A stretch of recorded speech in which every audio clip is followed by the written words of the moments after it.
નમસ્કાર મિત્રો, વ્યાસ પંચાંગતા શાસ્ત્રી અમિત વ્યાસના જય માધવ. આજે આપણે જોઈએ ઓમ ત્રંબકમ યજામહે સુગંધિમ પુષ્ટિવર્ધનમ ઉર્વારુકમેવ બંધનાર મૃત્યુર્મોક્ષીમામૃતાત. આ મંત્રમાં 33 અક્ષરો છે. તે 33 અક્ષરોના આપણે દેવતાઓ વિશે જોઈએ.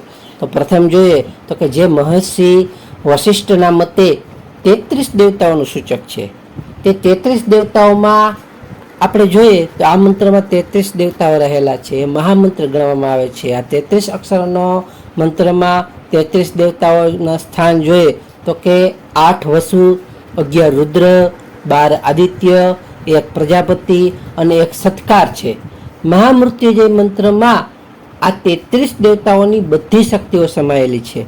જે મહામૃત્યુંજય મંત્ર અથવા તેનો પાઠ કરનાર વ્યક્તિને ખાલી માત્ર દીર્ઘાયુષ્ય જ નહીં પણ તેને સ્વસ્થ, ધનવાન અને સમૃદ્ધ પણ સારા એવા બનાવે છે.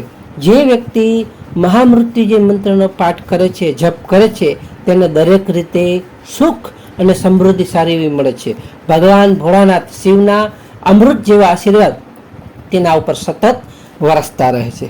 ઉપરોક્ત દેવતાઓ આપણે જોયા તો વસુઓ, આદિત્યો વગેરે ઉપર વર્ણવેલા સ્થાનો પર તેમની બધી શક્તિઓ એક સાથે રહે છે.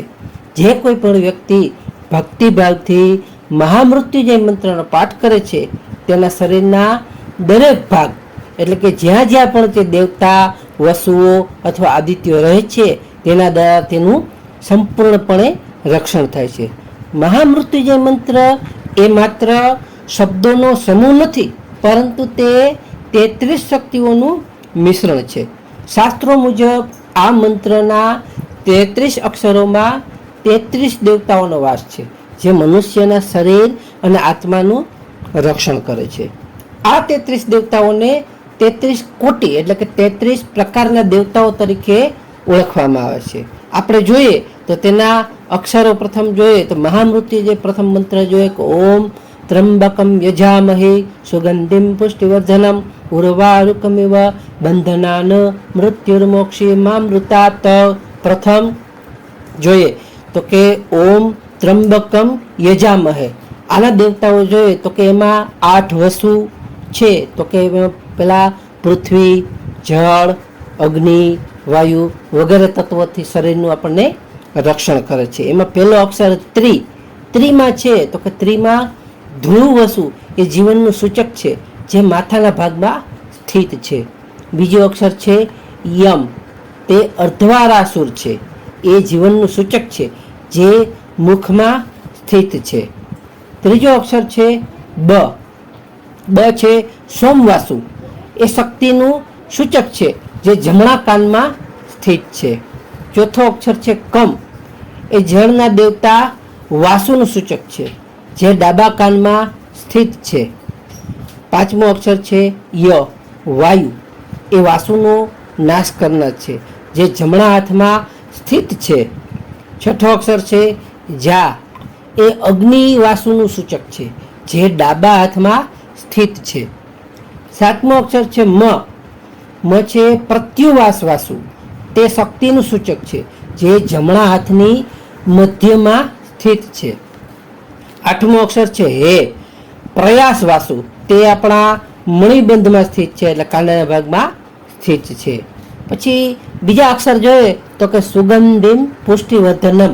આમાં 11 રુદ્ર રહેલ છે. 11 રુદ્ર મન અને આપણા આત્માની શુદ્ધિ કરે છે અને આંતરિક આપણને શક્તિ આપે છે. તેમાં આપણે 9મો અક્ષર સુમાં છે વીરભદ્ર રુદ્ર, જે જીવન શક્તિનું પ્રતિનિધિત્વ કરે છે અને જમણી આંગળીના પાયા ઉપર સ્થિત છે. 10મો અક્ષર છે ગ, તે સોમભ રુદ્રનું પ્રતીક છે અને જમણા હાથની આંગળીના આગળના ભાગમાં સ્થિત છે. 11મો અક્ષર છે ધેમ, તે ગિરીશ રુદ્ર શક્તિનું મૂળ છે જે ડાબા હાથના પાયામાં સ્થિતમાન છે. 12મો અક્ષર છે પુ, એટલે અજગપાદા રુદ્ર શક્તિનું પ્રતિનિધિત્વ કરે છે જે ડાબા હાથની મધ્યમાં સ્થિત છે. 13મો અક્ષર છે ષ્ઠી હે અહર્બુદ્ધ્યાત, એ રુદ્રનો ઘટક છે જે ડાબા હાથના કાંડામાં સ્થિત છે.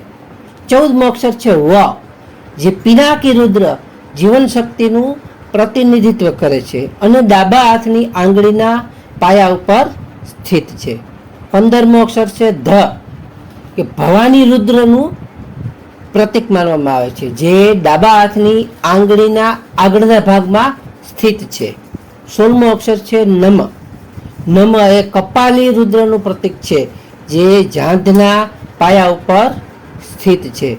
હવે ત્રીજો ભાગ જોઈએ તો ત્રીજા ભાગમાં ઉર્વા રૂકમિવ બંધના ન, આ 12 આદિત્યો જીવનમાં તેજ, આરોગ્ય અને સફળતા પ્રદાન કરે છે. આ અક્ષરમાં 12 આદિત્યો રહેલા છે. તેમાં 17મા અક્ષર જોઈએ તો 17મો અક્ષર ઉ.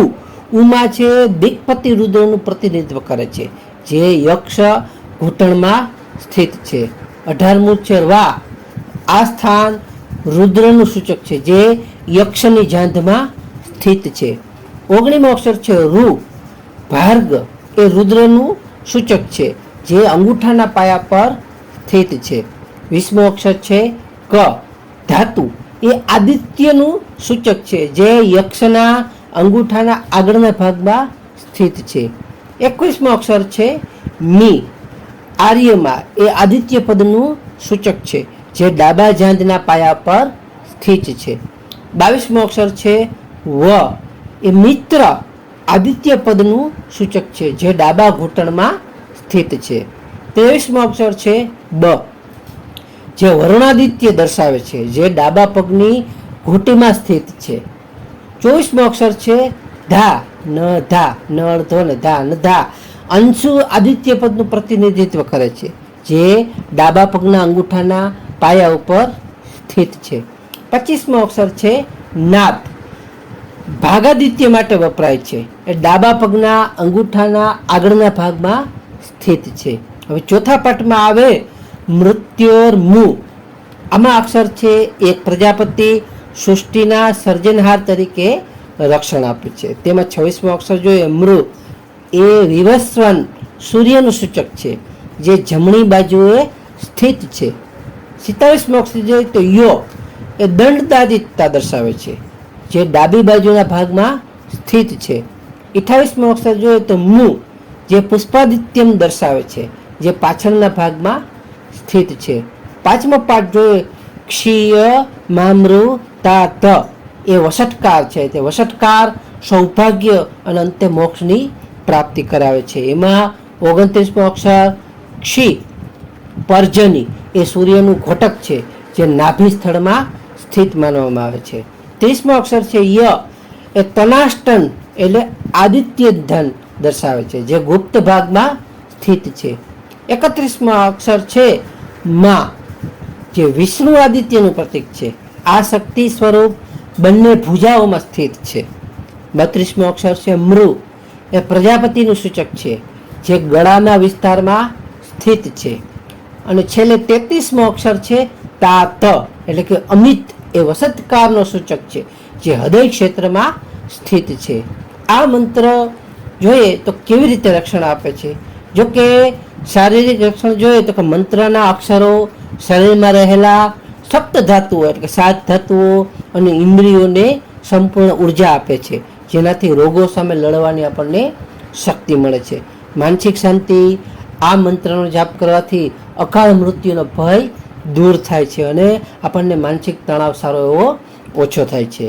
આધ્યાત્મિક ઉર્જામાં જોઈએ તો આધ્યાત્મિક ઉર્જા પ્રત્યે 33 દેવતાઓના આશીર્વાદથી સાધકની આસપાસ એક સુરક્ષા કવચ બને છે. જે આ મંત્ર કરવાથી 33 દેવતાઓની આપણે આસપાસ શક્તિ બને છે, એટલે સુરક્ષા કવચ બને છે, જે આપણા નકારાત્મક શક્તિઓને દૂર રાખે છે. ખાસ નોંધ કે આ મહામૃત્યુંજય મંત્રનો જાપ કરતી વખતે ચોખ્ખું સ્પષ્ટ ઉચ્ચારણ અને સારી એવી શ્રદ્ધા હોવી અત્યંત આવશ્યક માનવામાં આવે છે. જો આ મંત્ર કરવામાં આવે તો શુદ્ધ સ્પષ્ટ ઉચ્ચારણ અને સારી એવી શ્રદ્ધા આપણને હોવી જોઈએ. તો ચોક્કસ મહામૃત્યુંજય મંત્રના 33 અક્ષરોમાં જે 33 કોટી એટલે કે 33 પ્રકારના દેવતાઓ જે બિરાજમાન છે, તેમના નામ અને આપણા જીવનમાં તે શું શું કાર્ય કરે છે તેની આપણે વિગતવાર માહિતી જોઈએ. તો પ્રથમ જોઈએ તો કે 8 વસુ છે. 8 વસુઓ છે કે આ દેવતાઓ આપણા શરીરના 5 તત્વો અને ભૌતિક અસ્તિત્વનું સંપૂર્ણ રક્ષણ કરે છે. ધર, પેલું ધર જોઈએ તો કે પૃથ્વી, હાડકા અને માંસપેશીઓને મજબૂતી આપે છે. બીજું આપ વસ્તુ કે જળ, ને જળ ગણવામાં આવે છે તો કે શરીરમાં લોહી અને સારા પ્રવાહી તત્વોનું સંતુલન જાળવી રાખે છે. ત્યારબાદ આવે છે અનલ એટલે કે અગ્નિ, તે જઠરાગ્નિ અને પાચન શક્તિ આપણે સારી એવી તેજ કરે છે. પછી જોઈએ અનિલ. અનિલ એટલે વાયુ. જે વાયુ છે એ શ્વાસોશ્વાસની પ્રક્રિયા, પ્રાણને સારું એવું નિયંત્રિત કરે છે. ત્યારબાદ ધ્રુવ. ધ્રુવ એટલે કે યાદશક્તિ અને સારી એવી એકાગ્રતા આપણને વધારે છે. ત્યારબાદ સોમ. સોમ કહેતા ચંદ્ર. ચંદ્ર છે એ માનસિક શાંતિ આપે છે અને શીતળતા સારી એવી આપણને આપે છે. ત્યારબાદ આવે છે પ્રત્યુષ. પ્રત્યુષ એટલે કે જે દિવસના તેજ છે, દિવસનું તેજ છે તેના જેવી ઉર્જા અને સારી એવી સ્ફૂર્તિ આપણને આપે છે. ત્યારબાદ આવે છે પ્રભાસ. પ્રભાસ છે એટલે કે તે ચહેરા પર તેજ અને સારી એવી આપણા ચહેરામાં આભા વધારે છે. આમ 11 રુદ્ર. 11 રુદ્ર જોઈએ તો રુદ્ર એટલે જે દુઃખોને દૂર કરે છે. આ 11 શક્તિઓ આપણા શરીરની 11 ઇન્દ્રિયો, 5 જ્ઞાનેન્દ્રિય, 5 કર્મેન્દ્રિય અને 1 મન બધાને શુદ્ધ કરે છે. મનુ, મન્યુ, શિવ, મહત, ઋતુધ્વજ, ઉગ્રરેતસ, ભવ, કાલ, વામદેવ, ધૃતવ્રત અને પિંગલ. આ રુદ્રો નકારાત્મક વિચારોનો નાશ કરે છે, જે રોગો સામે રક્ષણ આપે છે અને અકાળ મૃત્યુને ભયને દૂર કરે છે. ત્યારબાદ 12 આદિત્ય એટલે 12 સૂર્યનું કાર્ય જોઈએ તો કે 12 સૂર્યમાં સૂર્યના આ 12 સ્વરૂપો વર્ષના 12 મહિનાઓનું પ્રતિનિધિત્વ કરે છે અને સમયની સાથે સાથે આપણું સારું એવું રક્ષણ કરે છે. જેના નામ જોઈએ તો કે અંશુમાન, અર્યમા, ઇન્દ્ર, ત્વષ્ટા, ધાતુ, પર્જન્ય, પૂષા, ભગ, મિત્ર, વરુણ, વિયસ્વાન અને વિષ્ણુ. આ બધા કાર્ય જોઈએ તો કે આ દેવતાઓ આપણને સારું એવું લાંબુ આયુષ્ય, માન સન્માન, સફળતા અને આધ્યાત્મિક જ્ઞાન આપણને પ્રદાન કરે છે. તેઓ અંધકાર, અજ્ઞાન દૂર કરી પ્રકાશ અને જ્ઞાન તરફ આપણને દોરી જાય છે. ચોથું પ્રજાપતિ અને એનો વસટકાર જોઈએ. વસટકાર તો કે પ્રજાપતિ એટલે કે બ્રહ્માજી.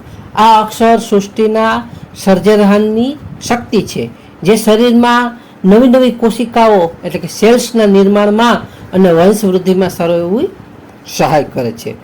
વસટકાર આ અંતિમ શક્તિ છે, જે યજ્ઞ અને મંત્રના ફળને પૂર્ણ કરે છે. આપણે જે કાંઈ યજ્ઞ કરીએ, જે કાંઈ મંત્ર કરીએ તેના ફળને પૂર્ણ કરે છે અને તે સાધકને પરમ તત્વનું જ્ઞાન સાથે જોડે છે અને અંતે મોક્ષ અપાવે છે. ટૂંકમાં જોઈએ તો કે જ્યારે તમે મહામૃત્યુંજય મંત્રનો જાપ કરો છો ત્યારે આ 33 શક્તિઓ સક્રિય થાય છે અને તમારા શરીરની આસપાસ એક અદૃશ્ય રક્ષણ કવચ પૂરું બનાવે છે, જે આપણને દેખાતું નથી. વસુ શરીરને ટકાવી રાખે છે, રુદ્ર કષ્ટ હરે છે, આદિત્ય આયુષ્ય વધારે છે અને પ્રજાપતિ રક્ષણ આપે. આવી રીતના મૃત્યુંજય મહામંત્ર છે જે આપણા શરીરમાં સંપૂર્ણ હરેક અક્ષરો આપણા શરીરમાં ભાગ ભજવે છે. તો નમસ્કાર મિત્રો, આ વિડીયો તમને સારો લાગ્યો હોય તો લાઈક કરો, શેર કરો અને સબસ્ક્રાઈબ કરો.